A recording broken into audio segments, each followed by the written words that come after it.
Mm-hmm.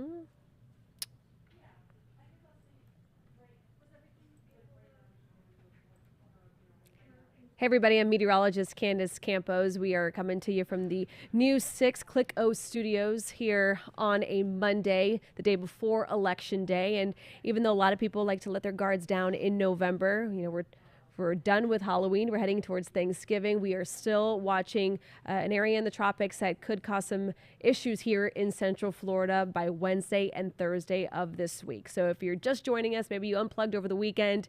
Yes, we are now watching the progress of Subtropical Storm Nicole. Could gain more tropical characteristics in the next couple days and even forecast to become a Category 1 hurricane before making landfall on the east coast of Florida. So let's get to the maps and tell you everything you need to know as we approach Election Day on Tuesday. So this is the Nicole timeline for you. For Election Day, this will not be impacting any voting areas. It's going to be a warm and breezy day. We will see a few scattered showers moving in along a strong breeze. It's already blustery out there across Central Florida with winds picking up between 10 to 15 miles per hour. You notice probably that uptick already across the area. Come Wednesday and Thursday, that's where I put those little alert icons there for you as that squally weather begins. What is squally weather? Well, we're talking tropical downpours at times. You'll have moments of sun and then you'll have moments of downpours. You'll also see those gusty winds really start to pick things up. And then come Thursday, we're talking about a potential East Coast landfall. Exactly where that landfall will be is still kind of up in the air. How strong will it be? Those are also big questions that we are waiting to get answers from the National Hurricane Center. So here's where it sits currently, a couple hundred miles off the coast of the Bahamas. And although it seems like it's, still far out there, it's going to be doing kind of an odd November track in the next couple of days. Yes, it does say 10 a.m. advisory. Normally we see an 11 a.m. advisory, but due to the return of standard time, we now are watching advisories come in at 10 a.m. and again at 4 p.m. So just be alert on that. Sustained winds right now about 45 miles per hour, gusting up to about 60 miles per hour. We do have hurricane hunters in there investigating it already this morning. The latest track keeps it as a strong tropical storm by Tuesday and into Wednesday. Again, right now it's subtropical, meaning that center is a little bit on the cooler side of things. And because of that, we are anticipating it to become a little more tropical in nature throughout the afternoon today and into your Wednesday. Speaking of Wednesday, you see the little hurricane icon there. It could be a Category 1 storm by Wednesday evening, sustained winds of 75 miles per hour as it makes landfall somewhere between South Florida and as far north as potentially Flagler County. So, of course, that forecast cone widens out considerably after Wednesday morning. This is the computer models, which is why the forecast cone kind of widens out, because you can see they're in pretty good agreement up to the moment they hit the northern Bahamas. And then that's when things start getting a little bit more uncertain, I guess you could say. But what we are pretty sure of is that there will be some landfall. How strong will it be? Will it be just a strong tropical storm? Will it be a Category 1 hurricane? We'll have to wait and see as we continue to get an idea with those computer models coming in. So why does the forecast cone look like that? And the main reason for it is because this area of low pressure is basically being pushed north, and it's going to basically ride this ridge of high pressure in the next couple of days. So you can see that's where it sits currently, and then you can see where that ridge of high pressure will drag it towards the west and then towards the north again, which is why, again, that forecast cone looks the way it is. The other thing I want to talk to you about is tropical storm watches and warnings. Because it is forecasted to become a hurricane before making landfall, we do have now one hurricane watch in effect, and that's going to be for you guys there in Brevard County. So let me show you that map. You can see coastal waters as well under a hurricane watch, meaning hurricane conditions could be expected within the next 48 hours. Everyone in yellow is going to be tropical storm watches. So that's basically everyone in the viewing area with the exception of Sumter and Marion County. Again, that is expecting those conditions within the next 2 days.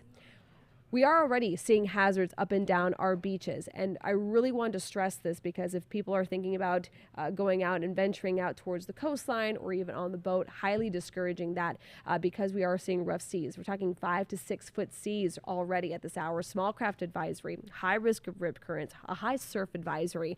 Basically, if there's a warning out there, it's already been issued. Now, the problem is we're also talking about a full moon. We actually have a total lunar eclipse Tuesday on election day, and unfortunately full moon also increases our high tide, so we're going to see abnormally high tides in the forecast for the next few days. So when you tie in already those breaking waves about 7 to 9 feet and coastal flooding and beach erosion, we are anticipating some really kind of rough couple days along the beaches. So let's take you here county by county so you can kind of figure out and make the plans accordingly. Again, we are under a hurricane watch for Brevard County, but up and down our beaches, we're seeing about 4 to 6 inches of rainfall between Wednesday and Thursday. Sustained winds, about 50 to 60 mile per hour winds, gusting even higher potentially, meaning beach erosion, rip currents, all could be a possibility. And depending on where this system makes landfall, if it's a hurricane or a tropical storm, we are going to be on the right side of the storm, meaning possibility of a brief tornado will be in the forecast. Heading a little further inland in Orange and Seminole County, rainfall is going to be your biggest issue, especially for communities up and down the St. Johns River, as of course we're just less than 40 days after Hurricane Ian, which brought record rainfall, brought flooding rain into many people's homes along the St. Johns and even past that. So we're talking about 3 to 4 inches of additional rainfall possible. So areas that are already prone to flooding because of Hurricane Ian could see some issues when it comes to how much rain we'll see. Sustained winds between 35 to 50 mile per hour winds, hence why you guys are under a tropical storm watch. Osceola and Polk County, an isolated risk of tornado, of course, depending on where it officially makes landfall. 3 to 4 inches of rainfall for you guys. Lake and Sumter, your threats are a little less, but still worth mentioning. 2 to 3 inches of rain, flooding, of course, in those flood-prone areas with winds between 25 and 35 miles per hour. In Marion County, you guys are not under any watches or warnings as of yet, so I have you guys there in the low category for winds, rain, and the tornado threat. But again, still worth a mention. Now, a lot of people are wondering about computer models. This is the European model. I'm going to take you throughout the next few days. You can see keeping it relatively broad and possibly moving onshore, looks maybe around the Lake Okeechobee area by early Thursday morning and into the afternoon. Let's compare it to the American model. The GFS model brings it in a little stronger and also a little further south. You can see it looks more like a West Palm Beach issue by Thursday morning. So their timing is similar, but the exact landfall does change, a little more uncertain when it comes to actual landfall. So let's look at the future radar. If you are planning out your election day forecast, you can see just a couple scattered showers quickly streaming in along that strong breeze. Again, it's going to be a blustery day on Tuesday. But as we head more into Wednesday, that's when those bands of rain will start making their way into central Florida and then stopping the clock here. This one model showing the main center moving onshore possibly by Thursday afternoon and into the evening. Of course, as we get a better idea of what goes on, hurricane hunters will continue to go in there every few hours, figuring out, first off, what the structure of this storm is, because as of right now, it has like more of a cool core, hence why it's subtropical, but expecting it to become more tropical tomorrow, strengthening as a tropical storm, potentially into a weak Category 1 hurricane before making landfall Wednesday night and into Thursday morning, or even into Thursday afternoon. So, of course, a lot of things still to figure out, a lot of questions to be answered. Of course, the National Hurricane Center will continue to give us those updates. The next complete advisory will be at 4 o'clock this afternoon. We should get an intermediate advisory at 1 o'clock. So, of course, stay tuned to News 6, clickorlando.com, YouTube, our Pinpoint Weather app.